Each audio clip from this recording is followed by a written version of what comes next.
गोदावरीला महापूर, नागरिकांना सतर्कतेचा इशारा। नांदूर मधमेश्वर गावाजवळ गोदावरी नदीच्या पुलावरून पाणी निफाड सिन्नर राज्यमार्ग क्रमांक 25 वाहतुकीसाठी बंद।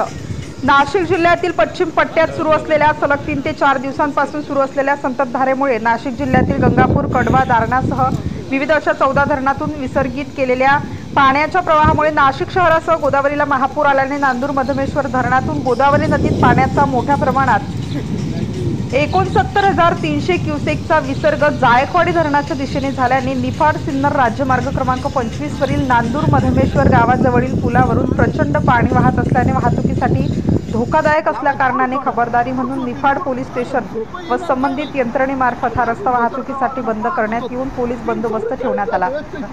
यावेळी गोदावरी नदीमधील पानवेली वाहून गेल्याने पुलाला अडकल्याने पाण्याचा फुगवटा वाढल्याचे दिसत होते। यंदा प्रथमच या पुलावरून प्रचंड पाणी वाहत असल्याने महामार्ग वाहतुकीसाठी बंद राहिल्यामुळे वाहनधारकांना पर्यायी मार्गाचा 20 किलोमीटरचा फेरा पडत आहे।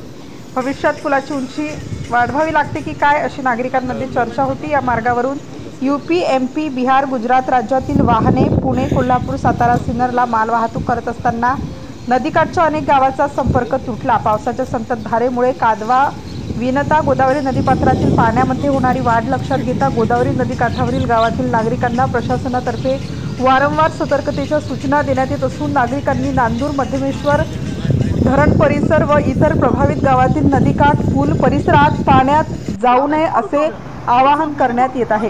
स्टार न्यूज साठी मुकुंद आव्हाड, सारोळे थडी।